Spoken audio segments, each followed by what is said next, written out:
Good morning students. देखिए आप लोगों कल हम लोग क्या पढ़ रहे थे, मेंस्ट्रुअल साइकिल हम लोगों को पढ़ना था। ठीक है, तो देखिए नीचे मैंने रिप्रोडक्टिव सिस्टम बनाया है। ठीक है, तो अगर फीमेल रिप्रोडक्टिव सिस्टम है, ये देखिए यहाँ पे ये एग है, ओवरी क्या है, ये ओवरी है, दोनों साइड में ओवरी है। ठीक है, दोनों साइड में ओवरी होता है।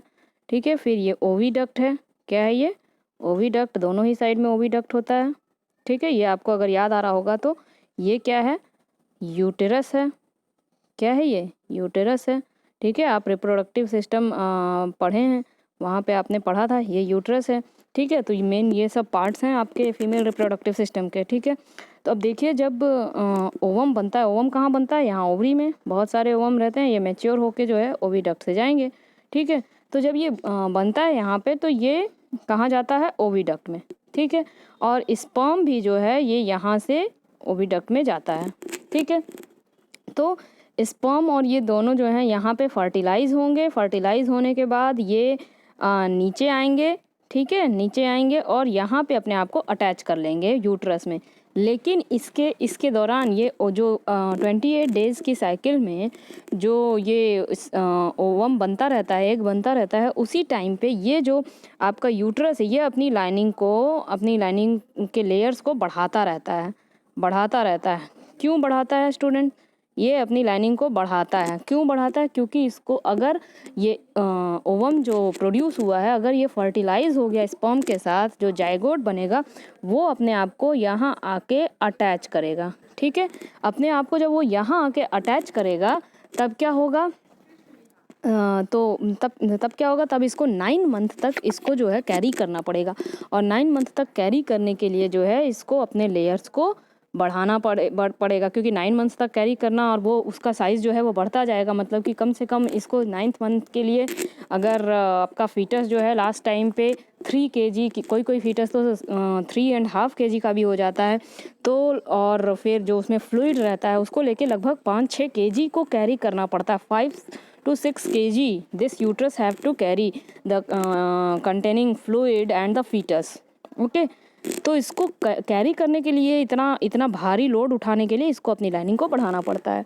ठीक है, तो जब ये फर्टिलाइज होके जाइगोट यहाँ आके अटैच हो जाता है और फिर ये जो है 9 मंथ तक डेवलप करता है फिटस, और जब 9 मंथ्स कंप्लीट हो जाते हैं, 42 वीक्स कंप्लीट हो जाते हैं, तब ये जो है ये foetus it will comes out and new baby takes birth. ठीक है, नया बच्चा जो है वो बर्थ ले लेगा। ये तो हो गया तब जब ये एग जो है स्पर्म के साथ फर्टिलाइज कर जाएगा तब।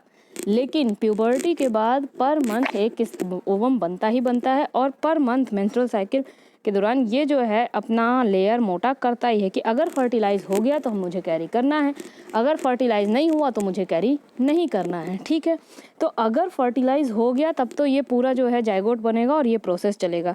लेकिन अगर फर्टिलाइज नहीं हुआ तब क्या होगा, तब ये जाइगोट नहीं बनेगा। वेट अ मिनट, तब क्या होगा, तब ये जाइगोट आप हटा दीजिए, तब ये जाइगोट नहीं बनेगा। ठीक है, ये स्पर्म जो है ये नहीं आएगा। लेकिन क्या होगा, ये लाइनिंग तो मोटी होगी। ठीक है, ये लाइनिंग मोटी भी होगी और सब होगा। ठीक है, तो ये ओवम भी बनेगा। ये ओवम जो है यहाँ से यहाँ आएगा भी।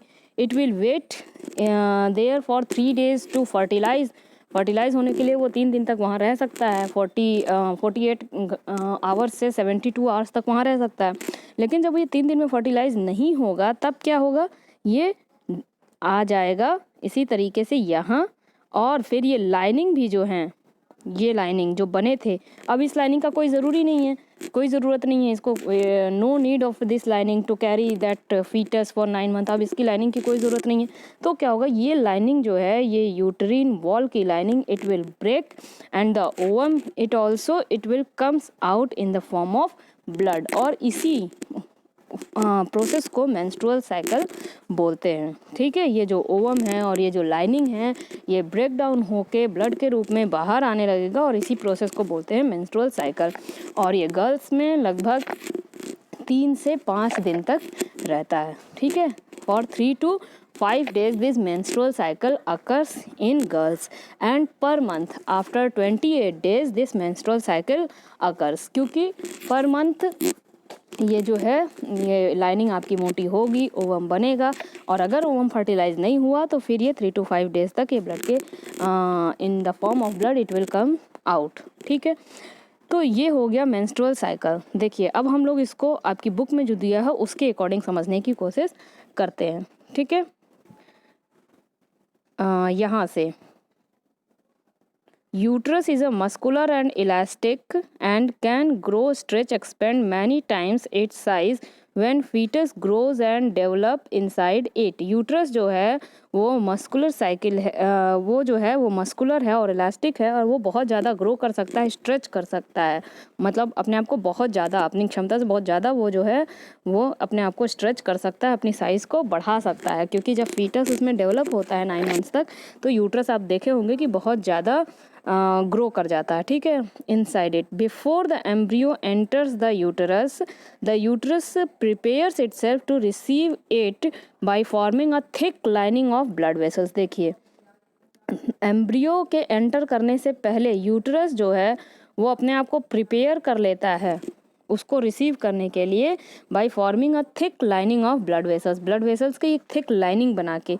If fertilisation does not occur, अगर फर्टिलाइजेशन नहीं होता है, द एग्स डिसइंटीग्रेट्स, एग जो है वो डिसइंटीग्रेट हो जाएगा, and the lining of blood vessel shed off, egg जो है वो डिसइंटीग्रेट हो जाएगा और जो लाइनिंग है ब्लड वेसल की वो shed off, it will comes out. ठीक है, the process of blood flow is termed as menstruation, और इसी प्रोसेस को, इसी ब्लड फ्लो के प्रोसेस को मेंसुरेशन बोलते हैं। इस it last for 3 to 6 days. ये कब तक, कितने दिन तक चलता है? 3 से 6 दिन तक ये चलता है। द फर्स्ट, अब जब ये पहले स्टार्ट होता है, सबसे पहले टाइम जब ये स्टार्ट होता है, the first menstrual flow that begins in girls at puberty is termed as menarche. जो पहला, ये बहुत इंपॉर्टेंट क्वेश्चन है, इसको एकदम अच्छे से अंडरलाइन कर लीजिए। जो पहला मेंस्ट्रुअल फ्लो है वो जब बिगिन होता है गर्ल्स में प्यूबर्टी के टाइम में, उसको बोलते हैं मिनार्के। मतलब जब गर्ल्स में सबसे पहली बार ये मेंस्ट्रुअल साइकिल स्टार्ट होता है उस प्रोसेस को बोलते हैं मिनार्के। ठीक है, the menstrual cycle stops when the women reaches 45 to 50 years of age. ये मेंस्ट्रुअल साइकिल स्टॉप हो जाता है जब वुमेन की एज हो जाती है 45 to 50 ईयर्स। ठीक है, और इसको बोलते हैं मेनोपॉज। पॉज मतलब रुक जाना। पॉज जानते हैं ना आप, जब कोई भी सीडी या ये सब चलाते हैं, मोबाइल में ही चलाते हैं म्यूज़िक प्लेयर, तो आप वहाँ पॉज बटन दबाते हैं, कुछ देर के लिए वो रुक जाता है। ठीक है, तो यहाँ पे भी मेनोपॉज का मतलब मेंस्ट्रुअल साइकिल का रुक जाना, ये होता है 45 to 50 के एज में। और मिनार्के मतलब स्टार्ट होना। ठीक है, जब मेंस्ट्रुअल साइकिल स्टार्ट होगा that is known as menarche, और जब स्टॉप होगा that is known as menopause. In general menstrual cycle occurs regularly at the interval of 28 to 30 days. 28 से 30 डेज के बाद फिर मेंस्ट्रुअल साइकिल होगा। फिर आफ्टर 28 मतलब पर मंथ आप समझ लीजिए, 30 डेज का मंथ होता है, वैसे इसकी 28 की साइकिल चलती है, लेकिन लगभग समझ लीजिए पर मंथ ये मेंस्ट्रुअल साइकिल जो ये होगा। However this period can be variable, अलग अलग लोगों में अलग अलग हो सकता है, according to diet, according to their life qualities, according to their life cycle, according to their diet, according to their lifestyle, बहुत चीज़ों पे, इन्वायरमेंटल फैक्टर्स पे, हेरिडिटी फैक्टर्स पे भी ये डिपेंड करता है। It takes about 6 months to 1 year for a girl menstrual period to become regular. जब ये स्टार्ट होता है तो लगभग 6 महीने से 1 साल लग जाते हैं इसको रेगुलर होने में। ठीक है, तो अगर इरेगुलर भी स्टार्टिंग में हो रहा है तो उससे कोई दिक्कत नहीं है। ठीक है, ये है आपका मेंस्ट्रुअल साइकिल के बारे में। मेंस्ट्रुअल साइकिल बहुत इंपॉर्टेंट क्वेश्चन है और ये आता है। ये तो हो गया जब नहीं फर्टिलाइज होगा, और फर्टिलाइज होगा अगर ओवम इज फर्टिलाइज तो जाइगोट फॉर्म होगा, फिर वो एम्ब्रियो बनेगा और फिर फीटस डेवलपमेंट होगा 9 मंथ्स तक, और फिर न्यू बेबी बोर्न होगा। तो ये तो आप पढ़ ही चुके हैं। अगला जो टॉपिक हम लोग पढ़ेंगे students, that is determination of sex, how sex is determined. ठीक है, देखिए डिटर्मिनेशन ऑफ सेक्स ये भी बड़ा इंपॉर्टेंट है, क्योंकि इसमें से भी क्वेश्चन 5 मार्क्स में भी आ जाता है। ठीक है, देखिएगा ध्यान से इसको, डिटर्मिनेशन ऑफ सेक्स। ठीक है, human beings have 46 chromosome in the nuclei of their cell ठीक है। ह्यूमन बींग्स की जितनी भी सेल्स होती हैं पूरे हेड से लेके टोज तक में, उसमें आप देखेंगे सपोज़ कि ये सेल है आपका, ठीक है। ह्यूमन बींग्स में लगभग 46 पेयर्स ऑफ क्रोमोसोम्स होते हैं, ठीक है। 46 पेयर्स ऑफ क्रोमोसोम, ये क्रोमोसोम से suppose 46 pairs of chromosome, 46 pairs of chromosome pair में ही होता है, मतलब कि 46 पेयर नहीं, 46 क्रोमोसोम्स होते हैं, 23 पेयर्स होते हैं, ठीक है।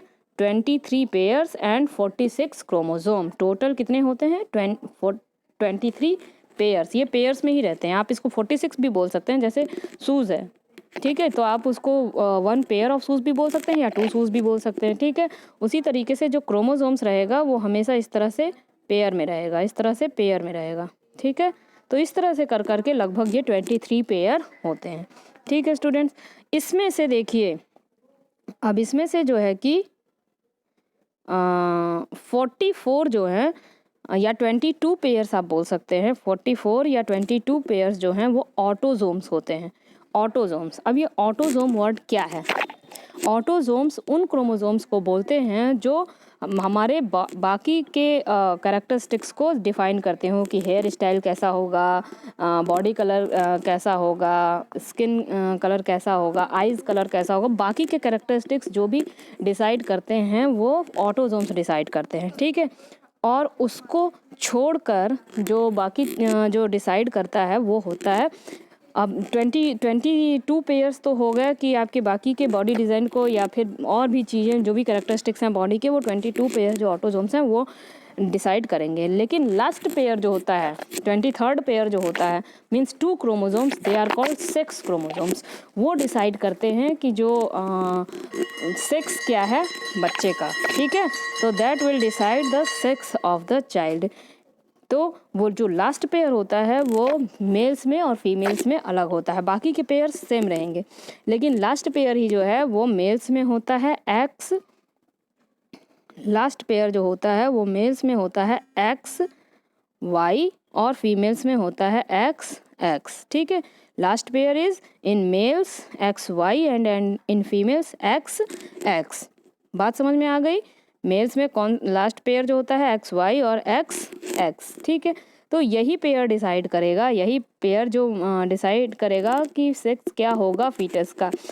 और वो भी एक और बहुत इंपॉर्टेंट चीज़ आपको बता दें हम, जो कि एग्ज़ाम में हमेशा आएगा, कि मेल डिसाइड फीमेल हमेशा हमारे जो पुराने लोग हैं वो हमेशा, जब आप देखते होंगे आपके घरों में तो हमेशा देखने को मिलता होगा कि जब किसी भी घर में लड़का नहीं पैदा होता है, लड़की केवल होती जाती हैं, तो फिर जो दादी नानी जो बूढ़े लोग होते हैं ना, वो हमेशा गर्ल्स को ब्लेम करते हैं, मतलब माँ को ब्लेम करेंगे, उसके लिए मदर को ब्लेम करेंगे कि लड़का नहीं हो रहा है, दूसरी शादी कर लो, ये वो फलान ढिमाक जो भी है।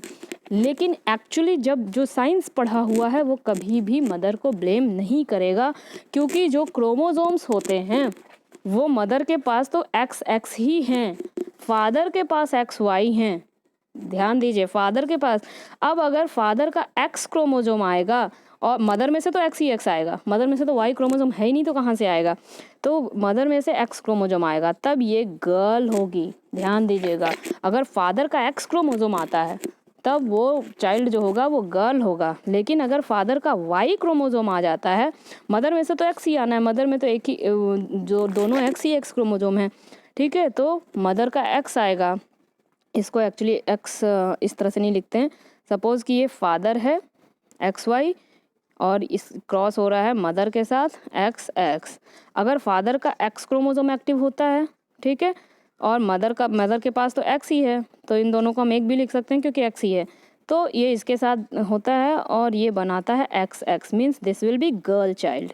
लेकिन अगर फादर का वाई क्रोमोसोम एक्टिव होता है और मदर का एक्स क्रोमोसोम ही है, तो ये इसके साथ बनाता है, तब बनेगा, हमेशा इसको एक्स वाई ही लिखिएगा, वाई एक्स मत लिखिएगा, वो गलत हो जाता है, ठीक है, एक्स वाई, और तब ये होगा बॉय चाइल्ड। तो हमेशा किसी भी बच्चे का सेक्स डिसाइड जो करने वाला होता है वो मदर नहीं है, वो फादर है, ठीक है। तो ये क्वेश्चन आपको आ सकता है, who decides the sex of the child by the process of sex determination, explain it. तो this he is the father who decides the sex of the child. And you have to explain this sex determination process through this cross, ठीक है, क्योंकि father के पास है XY chromosome, ठीक है। बात समझ में आ गई स्टूडेंट्स? ये चलिए, जिसको नहीं समझ में आई होगी वो फिर से पूछेगा। Is that clear? देखिए यहाँ पे हो रहा है, यहाँ पे आपको डायग्राम में यही चीज़ दिखा रहा है। वुमेन्स के सारे XX हैं, है ना, वुमेन्स के क्या हैं, सारे XX है वुमेन के पास। फादर के पास X है, Y है, X है, Y है, ठीक है। अब Y वाला स्पर्म आया है कि X वाला स्पर्म आया है फ्यूज़ होने। अगर X वाला स्पर्म आएगा तो गर्ल चाइल्ड हो जाएगी, अगर Y वाला स्पर्म आएगा तो बॉय चाइल्ड हो जाएगा। तो who decide the sex of the chromosome? Only father, fathers chromosome, father genes decide the sex of the sex of the child. Is that clear? This is all about the sex determination, ठीक है। Thank you students. आगे हम लोग next slide में पढ़ेंगे आपका endocrine system